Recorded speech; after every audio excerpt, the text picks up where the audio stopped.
இன்று 24வது நாள் கர்த்தருடைய வார்த்தை வந்து அலைனிங் த்ரூ காட் ஸ்ட்ரென்த். தேவனுடைய அந்த பலத்தில் நம்ம எப்படி அலைன் ஆகுறதுன்னு சொல்லி.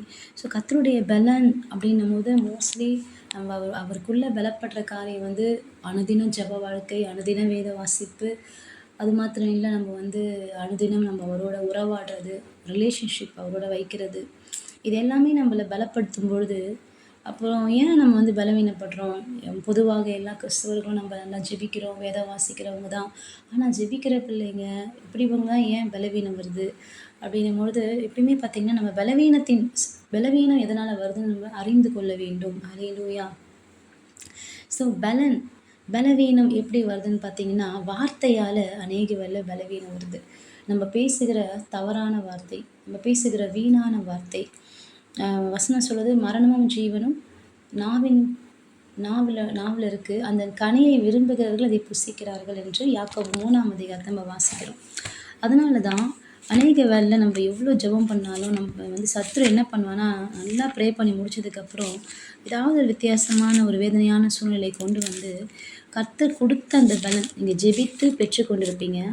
அந்த பலனை எப்படியாவது குன்றி போக பண்ணுறதுக்காக ஒரு வீட்டுக்குள்ளே ஏதாவது ஒரு சலசலப்பை கொண்டு வந்து என்ன பண்ணுவான்னா, நம்ம சமாதானத்தை கெடுக்கிறோம்னு நினைப்போம். அப்போ நம்ம சமாதானத்தில் நமக்கு பலன் இருக்குது. அல்லேலூயா. சமாதானமாக இருக்கும்போது நமக்கு பலன் பெருகுது. சண்டைகளும் யுத்தங்களும் போராட்டங்களும் இருக்குதா, அது அந்த இடத்த விட்டு நம்ம வந்து விலகி போயிடணும். அங்கே நிற்கக்கூடாது. அந்த இடத்துல நிற்கும்பொழுது நம்ம என்ன பண்ணுவோம், அதில் பலவீனப்பட்டு போய் விடுவோம். அதனால தான் பாருங்கள், மரணமும் ஜீவனும் யாக்கோபு 3ஆம் அதிகாரத்தில் நாவை அடக்க ஒரு மனுஷனாலும் கூடாது, அது அடங்காத பொல்லாங்குள்ளதும் சாவுக்கு எதான விஷம் இருந்ததும் அப்படின்னு சொல்லி போட்டிருக்கோம். சாவுக்கு எதுவான விஷம் நம்ம எப்பயுமே அடுத்தவங்க வாயில கிடையாது, நம்ம வாயிலேயே, இந்த நாவலையே இந்த காரியம்லாம் இருக்குன்னு ஆண்டவர் எழுதி வச்சிருக்காரு. அதனால தான் நம்ம ரொம்ப எச்சரிப்பாக இருக்கணும். அல்லேலூயா. இந்த இடத்துல ஐந்தாம் வசனம் வாசிக்கிறேன்.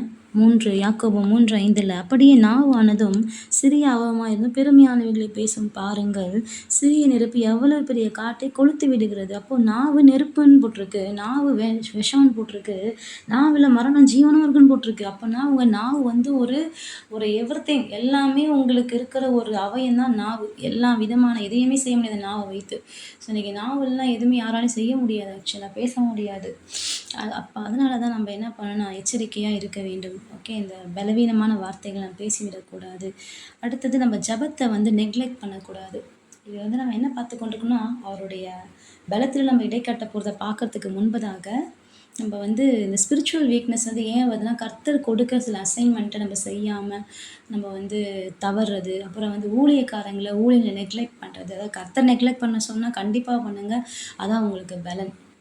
அதே மாதிரி தவறான உறவுகள், ராங் ஃப்ரெண்ட்ஷிப்ஸ். 1 கொரிந்தியர் 15ஆம் அதிகாரம் 33ஆம் வசனத்தை நான் வாசிக்கிறேன்.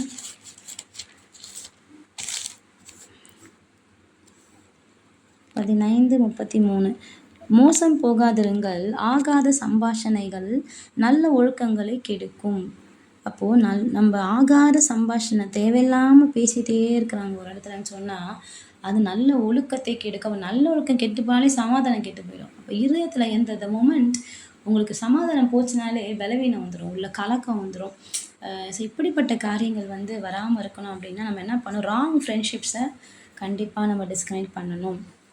அப்புறம் அதிகமாக வந்து தேவையில்லாத காரியங்களை நம்ம அதிகமாக பார்க்கக்கூடாது. யூடியூப்ல, டிவி, இந்த மாதிரி உலகத்தில் அதிகமாக நீங்கள் போயிட்டு நியூஸ் பார்க்க நிறைய ஊழியக்காரங்க கூட நியூஸ் பார்க்கறதே டைம் போயிட்டே இருக்குது. ஸோ நானே சொல்கிறேன், நியூஸ் பார்க்கறது நல்லது தான், ஆனால் அதுக்கு ஒரு குறிப்பிட்ட டைம், ஒரு 10 நிமிஷம் நியூஸு, இதெல்லாம் ஹைலைட்ஸ் அப்படி மட்டும் பார்க்குறமேக்காண்டி ரொம்ப டீப்பாக போயிட்டு என்ன போட்டிருக்கு, என்ன ஆச்சு அப்படின்னு நம்ம அடிக்கடிக்கு போயிட்டு அப்படி போகும்போது நம்ம என்ன ஆகும்னா, அந்த நெகட்டிவான விஷயங்கள் அதிகமாக நீங்கள் பார்க்க உங்களுக்குள்ள பயம் வந்து எவ்வளோ ஜெபிச்சாலும் தேவையில்லாத பயங்களும் கலக்கங்களும் உங்களை வந்து பலவீனப்படுத்த ஆரம்பிச்சிடும். அடுத்தது மன்னிக்காத பாவங்கள், நம்ம வாழ்க்கையில் மன்னிக்கப்படாத பாவங்கள், அப்புறம் மற்றவங்களை மன்னிக்காமல் இருக்கிறது. ஸோ நம்ம அநேக வேளையில நிறைய தவறுகள் செய்கிறோம், நிறைய பாவங்களை செய்கிறோம். நம்ம தவறி சில விஷயங்கள செய்துருவோம் பார்த்தீங்கன்னா. ஆனா அதெல்லாம் நம்ம நினைவு கூர்ந்து ஆண்டு சமூகத்தில உட்காந்து, ஆண்டவரே என்னுடைய வாழ்க்கையில நான் வந்து கன்ஃபெஸ் பண்ணாத பாவங்கள், அன்கன்ஃபஸ்டு சின்ஸ் நம்ம வாழ்க்கையில இருந்தா கூட, அதுவும் நம்ம வாழ்க்கையில பார்த்தீங்கன்னா சில பலவீனங்களை கொண்டு வரும். 1 யோவான் 1ஆம் அதிகாரத்தில 9ஆம் வசனத்தில வாசிப்போம். நம்முடைய பாவங்களை நாம் அறிக்கையிட்டால், பாவங்களை நமக்கு மன்னித்து எல்லா அநியாயத்தையும் நீக்கி நம்மை சுத்திகரிப்பதற்கு அவர் உண்மையும் நீதி உள்ளவராய் இருக்கிறார். ஸோ பாவத்தை நம்ம அறிக்கையிட்டா தான் அந்த பாவம் மன்னிக்கப்படும். அநேக வேளை மனுஷன் என்ன நினைப்பான், சர்ச்சுக்கு போனா போதும். சில பேர் சர்ச்சில் போய் உட்காந்துப்பாங்க அப்படியே. இல்ல வந்து பாஸ்டர்கிட்ட ஃபோன் பண்ணி ப்ரேயர் பண்ணிப்பாங்க. சமாதானமா இல்லைன்னா ஏதாவது ஒண்ணு பண்ணிட்டே இருப்பாங்க. அதாவது ரிலீஜியஸா ஆக்டிவிட்டியா பண்ணுவாங்களே காண்டி. ஆனா அவங்க கிட்ட இருக்க சில குறைகளை, அவங்களுக்கு அந்த சமாதானம் அந்த இன்மையா இருக்குன்றத உணர்ந்துட்டாங்கன்னா, ஒருவேளை நேத்து அவங்க போட்ட சண்டை, நேத்து பேசின பேச்சு, இல்ல சில செய்கைகள் தவறான மத்தவங்களுக்கு துரோகம் பண்ண காரியங்கள் எதுவா இருந்தாலும், நம்ம ஆண்டவர்ட்ட கன்ஃபஸ் பண்ணி மன்னிப்பு கேட்கும்போது, நிச்சயமா ஆண்டவர் நம்மளை மன்னிப்பார். ஸோ மன்னிக்கப்படாத பாவங்கள் கூட நம்மை பலவீனப்படுத்தும். அல்லேலூயா. அடுத்தது, வாழ்க்கையை வந்து சேலஞ்சஸ் வரும்பொழுது நம்ம சுய பலத்தை சார்ந்து கொள்ளக்கூடாது.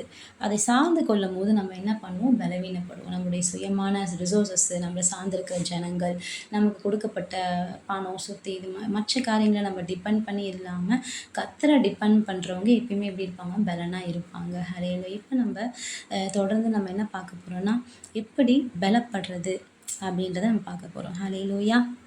அதற்கான எபிரேய வார்த்தை பார்த்தீங்கன்னா கவோச் அப்படின்னு சொல்கிறாங்க. கவோச் அப்படின்னா ஸ்ட்ரென்த், பவர், எபிலிட்டி. இப்போ ஸ்ட்ரென்த்துன்னு சொன்னாலே ஒரு வெயிட்டை தூக்கணும் அப்படின்னா உங்களுக்கு ஒரு ஸ்ட்ரென்த் வேணும் இல்லையா?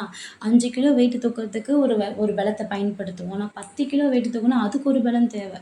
நீங்கள் பார்த்தீங்கன்னா உலகத்தில் இந்த ஜிம்முக்கெலாம் போகிறவங்க வந்து பயங்கரமாக வெயிட் தூக்குவாங்க. 25 கிலோ, 30 கிலோ, 50 கிலோ அப்படின்னு வெயிட்ஸே தனித்தனியாக வச்சுருப்பாங்க ஜிம் சென்டர்ஸில் பார்த்தீங்கன்னா. அது போல தான் எப்படி ஒரு மனுஷன் இப்போ முதல்ல ஃபஸ்ட்டு டே ஜிம்முக்கு போகிறாங்கன்னா, ஒரு நாள்லேயே அவங்களால 20 கிலோ தூக்க முடியாது, இல்லை 30 கிலோ தூக்க முடியாது. ஆனால் இதே அவங்க பயங்கர ஒவ்வொரு நாளும் ஜிம்மில் போய் ப்ராக்டிஸ் ஆகிட்டாங்கன்னா, எவ்வளோ தான் வெயிட்டேஜ் இருக்கா, அவங்க தூக்கி ஃபஸ்ட்டு 20 தூக்கி பழகுவாங்க. அப்புறம் 25 கொஞ்சம் கொஞ்சமாக இன்க்ரீஸ் பண்ணி சில பேர் 100 கிலோ வெயிட் தூக்குறவங்களாம் இருக்காங்க பார்த்தீங்கன்னா. 100, 200ன்னு சொல்லிட்டு அப்படி தூக்குறாங்க. ஸோ இப்போது பலன் நமக்கு தேவை. நிச்சயமாக நமக்கு பலன் இல்லாமல் நம்ம ஒன்றையுமே செய்ய முடியாது. அப்போ நமக்கு ஒவ்வொரு நாளும் புது பலனை கர்த்தர் தருகிறார். அந்த அவருடைய பலத்தில் நம்ம பலப்பட வேண்டும். ஹல்லேலூயா. ஏசாயா 40ஆம் அதிகாரம் 31ஆம் வசனம். ஏசாயா 40:31.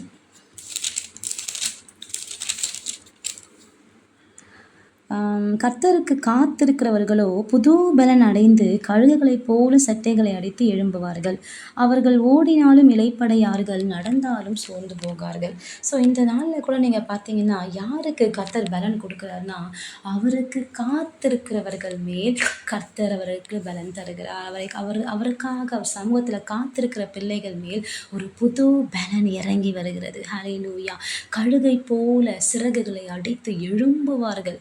பாருங்க, அவருக்கு காத்திருந்தாலே போதும். ஒன்றும் செய்ய வேணாம், எங்கேயும் போயிட்டு அலைய வேணாம். நம்ம அநேக வேளை ஜெபங்களுக்கு ஓடுறது நல்லது தான். மீட்டிங்ஸு, ப்ரேயர்ஸ்ன்னு ஓடுறோம். ஆனால் ஆண்டவர் இங்கே ஓடி யாரும் பலன் அடைவாங்கன்னு பெற்று போட்டுடல. காத்திருக்கிறவர்கள் நீங்களும் ஆண்டவரும் அவரோட உறவு கொண்டு ஒவ்வொரு நாளும் ஆண்டவரோட நம்முடைய உறவு இருக்கணும். அது எந்த நேரம் உங்களுக்கு டிஸ்டர்பன்ஸ் இல்லாமல் இருக்குது அப்படின்னு பார்த்து. இப்போ எனக்கெல்லாம் பார்த்தீங்கன்னா மோஸ்ட்லி இரவு வேலைகள் தான் நான் வந்து ரொம்ப வெடிப்பாகவே இருக்கிற ஒரு டைமாக எனக்கு ஆயிடுச்சு. ஸோ ஏன்னு சொன்னால் அந்த டைமில் கர்த்தரோடு இடைப்பட்டுறது, அவரோட உறவாடுறது ரொம்ப ஃப்ரீயாக இருக்குது. யாரோட டிஸ்டர்பன்ஸ் நமக்கு இல்லை. எல்லாரும் வீட்டில் தூங்குவாங்க. அப்போ நம்ம கர்த்தரோட ஃப்ரீயாக பேச முடியும். அவர் நம்மளோட பேசுவார். ஸோ அவருக்கு காத்திருக்கிறவர்கள் நிச்சயமாய் புது பலன் அடைவார்கள். அது மாத்திரம் இல்லை, நீங்கள் பைபிளில் பிலிப்பியர் 4:13 எடுத்து வாசிச்சிங்கன்னா, எனக்கு அதாவது பிலிப்பியர் 4:13 என்னை பலப்படுத்துகிற கிறிஸ்துவினால எல்லாவற்றையும் செய்ய எனக்கு பலன் உண்டு. ஹல்லேலூயா. அப்போ நம்ம பலப்படுத்துவது யாருன்னா கர்த்தர் தான். ஹல்லேலூயா. அப்போ அந்த பலப்படுத்துகிற கர்த்தர், அந்த பலனை நம்ம பெற்றுக்கொள்வதற்கு அவருக்காக நாம் காத்திருக்க வேண்டும். ஹல்லேலூயா. அடுத்தபடியாக அவருடைய வார்த்தையில் பார்த்தீங்கன்னா, அவருடைய வார்த்தையில் அவர் நமக்கு கொடுத்த வாக்குத்தத்தங்களை நாம் நாம் வந்து விசுவாசிக்க வேண்டும். விசுவாசத்தில் மிகுந்த பலன் உண்டு. ஹல்லேலூயா! மிகுந்த பலன் நமக்கு அதில் உண்டு. நம்ம அதுக்கு சிறந்த எடுத்துக்காட்டு பார்த்திங்கன்னா, நம்ம கிதியோன் வந்து மிகுந்த ஒரு பயந்த ஒரு மனுஷனாக இருந்தார். ஆனால் கர்த்தர் அவரை பலப்படுத்தினார் என்று நீங்கள் நியாயாதிபதிகள் 6ஆம் அதிகாரத்தை வாசித்து பார்த்தீங்கன்னா போட்டிருக்கோம். அவன் மிகுந்த பயமுள்ள மனுஷனை ஆண்டவர் ஒரு ஆர்மியை ஜெயிக்கிற ஒரு வீரனாக மாற்றிட்டார். எப்படி ஒரு சாதாரணமான ஒரு கிதியோனை ஆண்டவர் ஒரு போர் சேவகனாக மாற்றினார். எப்படின்னா அவருக்கு காத்திருக்கிறவர்கள் அவருடைய பாகத்தில் அமர்ந்து ஆண்டவரே, நம்ம வாழ்க்கையில் சில போராட்டங்கள் எதிர்ப்புகள் வரலாம். ஆனால் நம்ம யாரை சார்ந்து கொள்ளுகிறோம், யாருடைய பலனை தேடுறோம், அந்த டைமில் அது நமக்கு ரொம்ப முக்கியம்.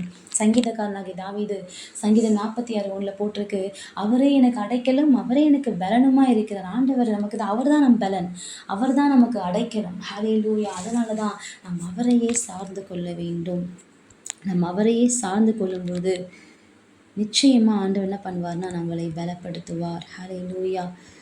நீங்கள் தாவீதை குறித்து வாசித்து பார்த்தீங்கன்னா அவர் வந்து அநேக யுத்தங்களை செய்தார். அவர் செய்தார். விசேஷமாக கோலியாத் என்ற ஒரு அரக்கன் வந்து எல்லாருக்கும் முன்பதாக எல்லாரையும் அப்படியே கேவலப்படுத்தி இஸ்ரேல் மக்களை பேசிக்கொண்டே இருக்கிறான். ஆனால் அந்த இடத்துல சரீர பிரகாரமான பலனுடையவர்கள் நிறைய பேர் அந்த இடத்துல இருந்தாங்க. நல்ல எக்ஸ்பீரியன்ஸ்டு போர் சேவகனாகிய சவுல், அவர் கூட்டாளிகள் கூட்டத்தை சேர்ந்தவங்க, பல யுத்தங்களை செய்த யுத்த வீரர்கள்லாம் வேடிக்கை பார்க்குறாங்க. பல நாட்களாக அவனுடைய அந்த சவாலை வந்து எதிர்கொள்ள முடியல. அந்த உருவத்தை பார்த்த உடனே ஜனங்களுக்குள்ள என்ன ஆவி வந்துடுச்சு?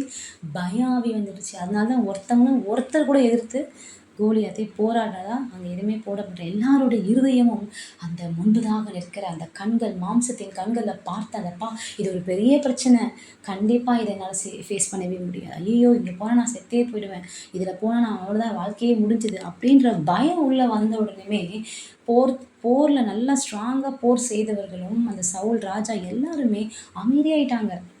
அவன் தேவனை நிந்திக்கிறான் அந்த இடத்துல வந்து. ஆனால் நீங்கள் பாருங்கள், தாவீது அப்படியே ஆப்போசிட்டாக இருந்தார். மற்றவங்கள போல் நார்மல் ஹைட்டு கூட அவர் கிடையாது, ரொம்ப குள்ளமாக இருந்தார். ஆனால் தாவீதுக்கு முன்பதாக அவன் பெரிய மலையை போல் நின்றான். ஆனால் தாவீதுக்குள்ளே என்ன இருந்துச்சு?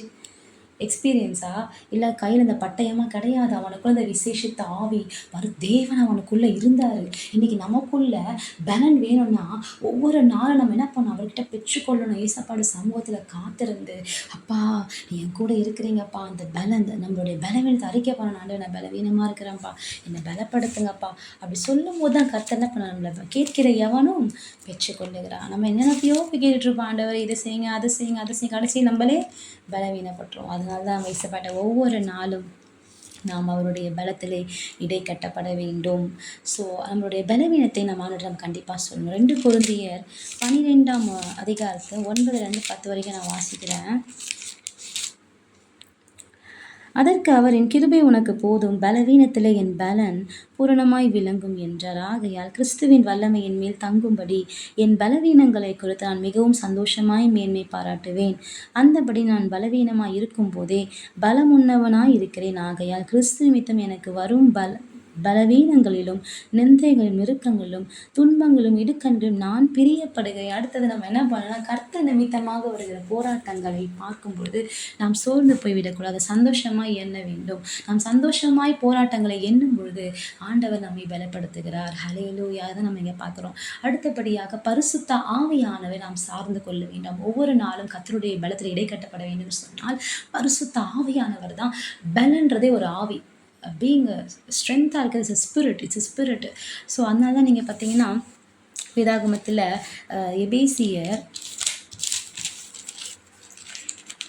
எபேசியரில் 3ஆம் அதிகாரம் 16ஆம் வசனம்,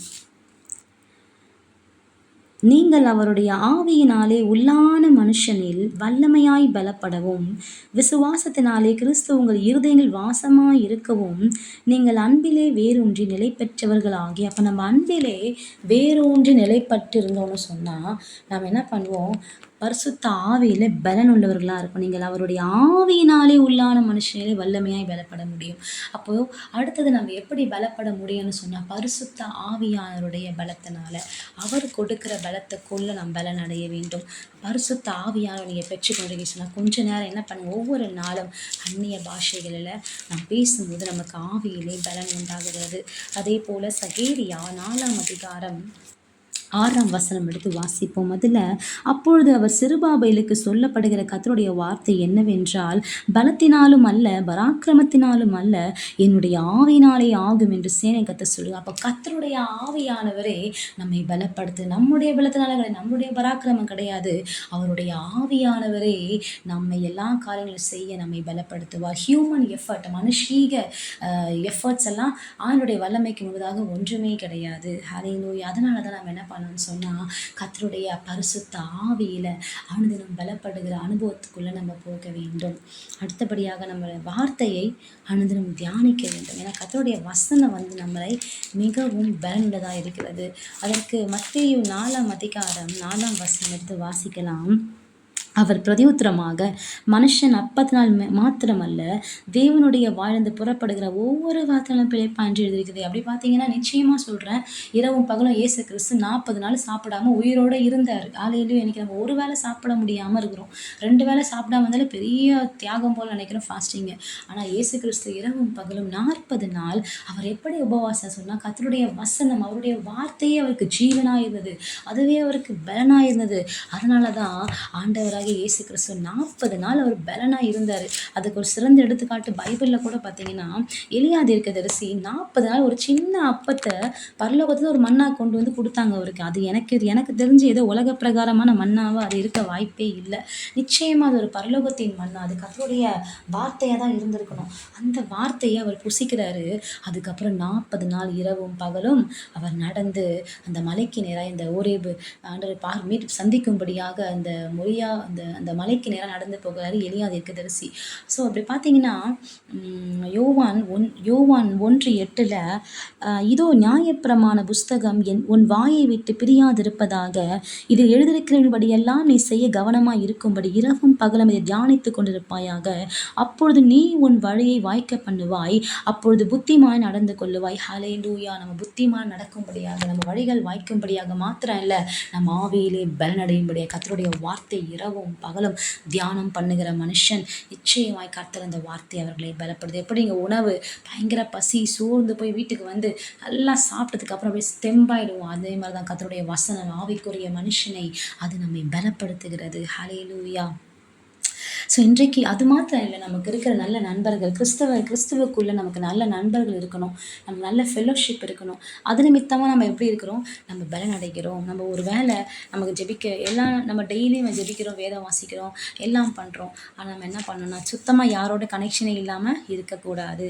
நிச்சயமாக நமக்கு நல்ல நண்பர்கள் இருக்க வேண்டும். ஆவிக்குரிய ஃப்ரெண்ட்ஸ் உங்களுக்கு ஏற்படுத்தி கொள்ளுங்கள். உலக ஃப்ரெண்ட்ஸ் நிறைய நீங்கள் தேடி போய் அவங்கள ஏற்றுக்கொண்டு தெரியுமா உலகத்தில் அவங்களை இழுத்து கொண்டு போய் விடுவாங்க. அதை விட ஆவிக்கு நண்பர்கள் கிடைச்சாலும் விட்டுறாதீங்க. எபிரேயர் 10ஆம் அதிகாரம் 24, 25 மேலும் அன்புக்கும் நற்கிரியைகளுக்கும் நாம் ஏவப்படும்படி ஒருவரை ஒருவர் கவனித்து சபை கூடிவதில் சில விட்டுவிடுவது போல் நாம் விட்டுவிடாமல் ஒருவருக்கு ஒரு புத்தி சொல்ல கடவோம். நாளான சமீபத்து வருகிறது, எவ்வளவு பார்க்கிறீர்கள் அவ்வளவாய் புத்தி சொல்ல வேண்டும் என்று இங்கே போட்டிருக்கு. அப்போ சபை கூடுதல் சொன்னாலே வெறும் சர்ச் பில்டிங்கை சொல்ல வரல. சபைனாலே இட்ஸ் ஃபெல்லோஷிப். சபைனாலே 4 பேர் கூடி வந்து கர்த்தருடைய வார்த்தையை குறித்து பேசி தியானித்து அவருடைய மகத்துவங்களை நம்ம அதை குறித்து மேன்மை பாராட்டி பேசி கர்த்தர் செய்த அதிசயங்களை அற்புதம் நினைச்சு துதிச்சு பாடி இப்படிப்பட்ட நல்ல ஐக்கியங்கள் கர்த்தர் நமக்கு கொடுக்க வாஞ்சையா இருக்கிறார். ஹல்லேலூயா. ஸோ இந்த நாளிலே கூட நான் என்ன சொல்வேன்னா, ஒவ்வொரு நாளும் கர்த்தரை நம்புங்க. பலவீனம் அப்படின்றது நம்ம வாழ்க்கையில் வராமல் இருக்கிறோம், இது எல்லாமே நம்ம வாழ்க்கையில் இருக்கணும். நம்ம கர்த்தருக்குள்ளே பலப்படணும். டைம் கிடைக்கும் பொழுதுலாம் பைபிள் எடுத்து வாசிங்க. டைம் கிடைக்கும் போது ஒரு நிமிஷம் கிடைச்சா கூட ஒரு நிமிஷம் ஒரு ஜெபம் பண்ணுங்க, ஒரு நிமிஷம் 5 நிமிஷம் ஒரு ப்ரேயர் பண்ணுங்க. இப்படி நம்ம வாழ்க்கை இருந்துச்சுன்னா நிச்சயமாக கர்த்தர் நம்மை ஆசீர்வதிப்பார். நிச்சயமாக கர்த்தர் நம்மை பலப்படுத்துவார். ஹல்லேலூயா. கிரைஸ்ட் ஆண்டவர் எப்பொழுதும் நம்புங்க.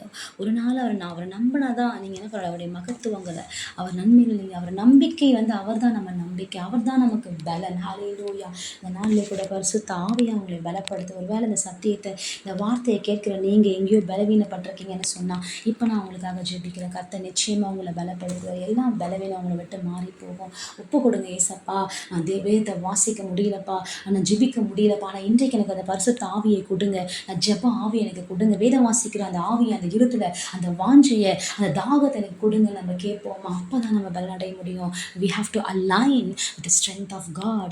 The strength of God comes from reading the word of God, by praying every day, having a relationship with God, and அறிக்கை பண்றது, believing in God's promises and having fellowship with the other believers and the children of God. Hallelujah. Thank you, Holy Spirit of God. பரிசுத்த ஆவியானவரே, இந்த வேளையிலே ஒரு விசை கூட அப்பா ஆண்டவரே, இந்த வார்த்தைக்காக உம்மை ஸ்தோத்திரிக்கிறோம் ஆண்டவரே. அப்பா, பலத்தின் மேல் பலன், இந்த சீயோனை காண்பார்கள் என்று சொன்னீங்கப்பா ஆண்டவரே. இந்த வேலைப்பா எங்களுக்கு உங்க பலனை கொடுங்கப்பா. தினமும் ஜெபிக்கிற ஜபாவினால் நிரப்புங்கப்பா. ஜபாவி வேணும், விண்ணப்பத்தினாவி வேணும். உங்க வார்த்தையை, சத்துவத்தை, உங்களுடைய மகத்துவம் அறிந்து கொள்ளணும். இரவும் பகலும் கர்த்தருடைய தியானமா இருக்கிற மனுஷன் பாக்கியவான் சொன்னீங்களே. இரவும் பகலும் உடைய வேதத்தை தியானிக்க, ஆண்டவருடைய வார்த்தையை தியானிக்க ஆசையை கொடுங்கப்பா. அது மேல ஒரு வாஞ்சையை கொடுங்க ஆண்டவரே. அப்பா, இந்த நாள்ல ஒரு விஷயங்களை எப்போ கொடுக்கிறோம், எல்லாம் பொல்லாத பலவீனப்படுத்துகிற ஆவிகள், சுகவீனத்தை கொண்டு வருகிற ஆவிகள், ஆத்துமாவை சஞ்சலப்படுத்துகிற ஆவிகள், வேதையை உண்டாக்குகிற பொல்லாத ஆவிகள், இயேசுவின் நாமத்தில் எங்களை விட்டு, குடும்பங்களை விட்டு, சபையை விட்டு, ஊழியக்காரங்களை விட்டு, இயேசுவின் நாமத்தில் வெளியேறும்படியாய் ஜெபிக்கிறேன். பரிசுத்த ஆவியானவரே, உம்முடைய வல்லமை இறங்குவதாக, உம்முடைய பரிசுத்த வல்லமை இறங்குவதாகப்பா, உம்முடைய பலன் இறங்குவதாக. ஏசப்பா, இந்த வார்த்தை கேட்ட எல்லாருக்குள்ள ஒரு விசேஷித்த வல்லமை இப்பொழுது இறங்குவதாக, ஒவ்வொரு உறுப்பில் இறங்குவதாக. ஆவி, ஆத்துமா, சரீரத்திலே இயேசுவே பரிசுத்த ஆவி அவங்க பலத்தை நிரப்பும்படியாய் ஜெபிக்கிறோம் அப்பா.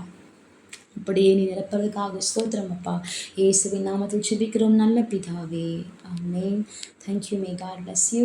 தொடர்ந்து கர்த்தர் உங்களை ஆஸ்வதிப்பார். நீங்கள் நிச்சயமாக இந்த வார்த்தையில் ஆஸ்வதிக்கப்பட்டிருப்பீங்கன்னா மற்றவர்களுக்கு இந்த வார்த்தையை ஷேர் பண்ணுங்கள். Thank you so much.